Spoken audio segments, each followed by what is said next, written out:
telling us about Smectic gauge theory. So go Okay, ahead, Leo. well, I want to thank the organizers for putting together this nice conference and including me in it. I have to say, so far the talks that I've heard are far more sophisticated than what I'm going to tell you. And I also want to start with an apology to those who have heard me speak about the subject. There's really going to be nothing new than what you might have heard in my talks on this Smectic gauge theory, but hopefully it will be of interest to those who have not heard me speak about the subject. So in the last few years, there's been some progress in understanding and making connections between two seemingly disparate fields.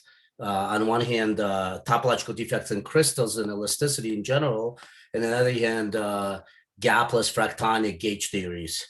And so this work that I'm talking about, which was done with a student, Zai, who has moved on to a postdoc now,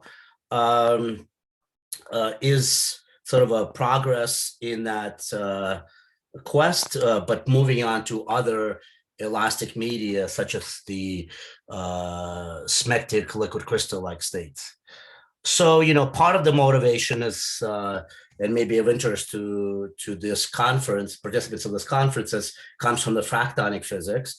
But sort of a complementary motivation is that in nature, in experiments, we find a lot of realizations of layered structures where a system develops some kind of a translational order, but not in all directions. So, for example, in quantum Hall systems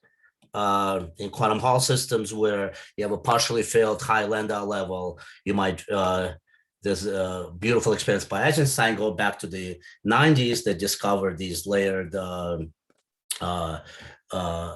states, quantum Hall, Smectic states, and potentially pneumatic states, and there's a lot of activity ongoing trying to study these kind of systems. This also happens in correlated doped Mott insulators, and often in, for example, in high TCs and other correlated Mott insulators. Imbalanced Fermi gases, one can entertain getting states like FFLO states, and all kinds of frustrated magnets where you get layered structures. And again, the idea is that you don't get a fully crystalline order, but only order in the partial direction. And then, in fact, by tuning some experimental knobs, pressure, temperature, filling, you can get the system to undergo phase transitions, quantum melting transitions between variety of ordered states. So what I want to talk about is a gauge theory formulation of these transitions and these phases and the adjacent phases. So in particular, there's a Smectic phase, which arises from melting, anisotropic melting of a quantum melting of a quantum crystal, and then that Smectic eventually can undergo a phase transition to a pneumatic state where there's no translational symmetry broken, but there's still rotational orientational symmetry broken. And these transitions, in fact, at a quantum level are, at a classical level, they're quite well understood. Well, actually, some of them are well understood. So this transition is well understood, but not certainly in 3 dimensions. Even a thermal transition here is not well understood. Pneumatic Smectic gauge transition, but certainly at a quantum level, there hasn't been a nice field theory that characterizes critical properties of these transitions. And in fact, what I want to tell you about is a gauge theory formulation of these transitions and the corresponding phases. So what one can do is start out with a elasticity theory, formulation elasticity theory for a crystal. And so this involves phonon degrees of freedom. So I'm focusing on 2 dimensions, 2 + 1 dimensions. So there are phonon degrees of freedom, ux and uy. They're minimally coupled to the bond orientation angle theta. So there's a canonically conjugate momenta for PX and for the UX and UI. And then there's a corresponding rotor model for the bond angle. And the key thing is that these are coupled together. In the crystal, the bond angle theta is coupled via this effective minimal coupling to the gradients of the elasticity of the phonons. You can dualize this theory and you get this gauge theory, coupled gauge theory formulation of crystal, and where there are three gauge fields or three sets of gauge fields. They're capital E and A, and they're coupled to the little e and a, and the way they're coupled is through this minimal two-form like coupling, where capital antisymmetric part of the capital A gauge field looks like a gauge field to the little a gauge field.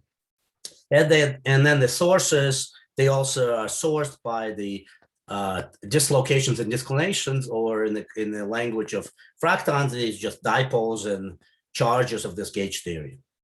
And there's interesting gauge transformations and Gauss's law, and gauge invariance of that theory, in fact, immediately imposes for you the immobility of fractons or immobility of disclinations. We have formulated, with Mike Hermele, we formulated a lattice model of this crystal, but I'm not going to dwell on this. And I'm going to work on the continuum for what I'm going to say here. So the idea is then, again, you start out with this quantum crystal, and you can go in two directions. You can either melt it into quantum smectic, sort of on general grounds, just simply write down by symmetry and right, encoding right commutation relations, right kinematics, write down a theory of quantum smectic, and then you can dualize that quantum smectic to get a dual vector gauge theory for that quantum smectic. Alternatively, you can start with a you can dualize the quantum crystal, as I did in the previous slide, get a gauge theory, coupled gauge theory description of that quantum crystal, and then have it undergo a Higgs transition by condensing just one set of dipoles in that theory, and then you'll get to the same location. And so the talk is basically about how that happens, and there's a very nice consistent picture that that emerges. So again, you start out with a class start out with elasticity plus a canonically conjugate momentum, and then you you allow one set of dislocations to unbind. Let's say dislocations with dislocation with Berger's vectors in the x direction. These are the y dipoles. When you condense them inside a crystal, what you get is a smectic, and I call it a super smectic because vacancies interstitials also condense, and you get a superfluid component, potentially a superfluid component, generically a superfluid component of those vacancies interstitials, which are the particles themselves that are, if they're bosonic, they can condense. If they're fermionic, they can make a Fermi surface, but I'm focusing here on the bosonic matter. And then you'll get a smectic-like elasticity that emerges. Now, so that's what I mean by writing it down just by fiat, this quantum theory of a smectic. But then what you can do is you can dualize that smectic. And when you do that, you get a coupled gauge theory between the capital EA fields and the little EA fields. And what emerges, much like for a crystal, gauge invariance demands that gives you this continuity equation, which basically states that the currents in the x direction are the violation of the right-hand side of the dislocation continuity equation for the dipoles P. So if there are no dipoles, if the dipoles are gapped, this side is 0. So then you get that the currents along the layers of the smectic are 0. So currents of the charges or the disclinations must vanish. And one can understand this in a very simple picture, in a real space picture of a smectic. If you have a layered structure like this, you have a pair of disclinations. Those disclinations are the charges. And one can ask, is there a process for one of these charges hopping by a few lattice constants or one lattice constant away? And one can convince oneself that there's no such local process, simply because that requires an introduction of infinite number of atoms because it requires introduction of extra layers into the system. So while the motion of this defect transfers to the of disclination transfers to the line connecting this dipole or direction of this dipole is allowed, there's no motion perpendicular along the dipole direction. One can also work out with these constraints. One can work out diffusion or sort of hydrodynamics of these of a fluid of these charges, and one gets an anomalous relaxation of the charge in this an anomalous diffusion with a diffusion kernel that's anisotropic and reflects the Smectic like structure. Now, if you want to go from the crystal, so how do you, if you start out with a crystal, how you want to construct a theory that actually executes this transition, this melting transition. And the way to do that is to elevate these charges, in particular the dipole charges, to dynamic matter. And so you basically take this gauge theory, dual gauge theory of the these coupled three coupled gauge theories in 2 dimensions for the crystal, and you elevate the charges, the dipole charges, to dynamical matter. So then it becomes a quantum abelian Higgs model like this, where the Maxwell term is exactly this, and then this becomes the the minimally charged, minimally coupled matter.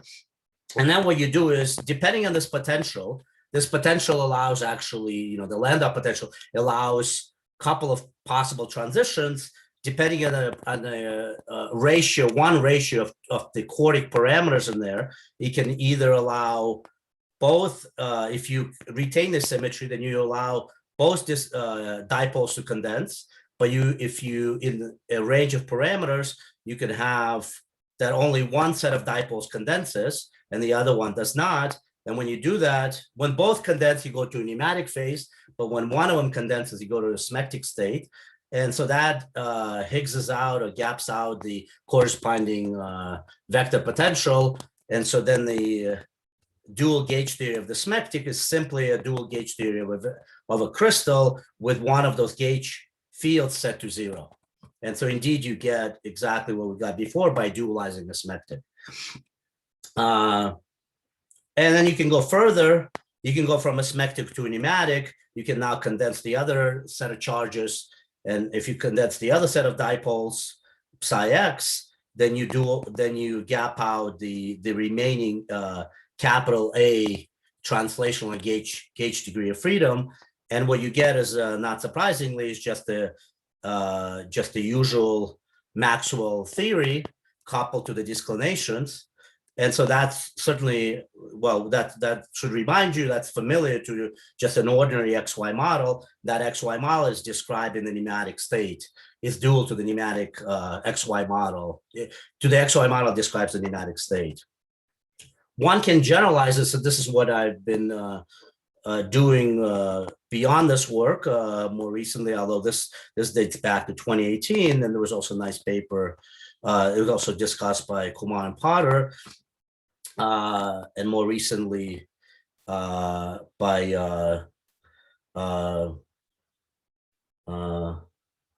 Gromov and company, sorry. So one can generalize this with time reversal breaking crystals and the corresponding layered Smectic structures that are relative for quantum Hall states. So basically the only thing that changes, the elasticity is the same. The dynamics is what changes. It now has this more, lowest Landau level like dynamics, where ux and uy are no longer commuting variables.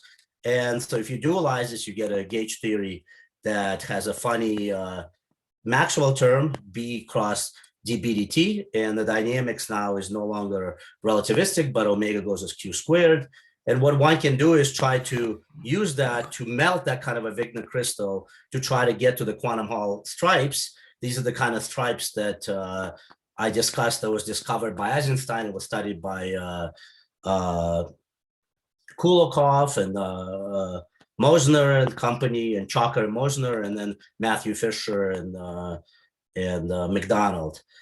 So this is the Smectic now in the present magnetic field that breaks time reversal invariance. I don't really have time to discuss, but basically by the same techniques, one can now dualize this kind of a theory and hope to get to the kind of states one gets when in the high Landau, partially filled high Landau level that I mentioned. Or could you wrap up soon, Leo?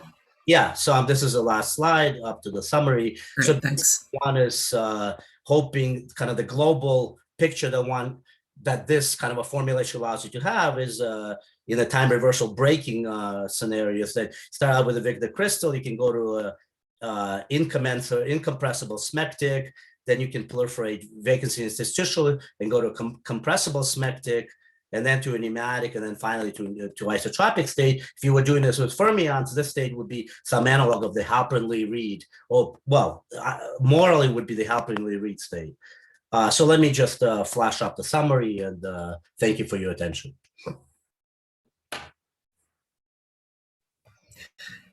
Thank you for the interesting talk. I'm happy to answer questions.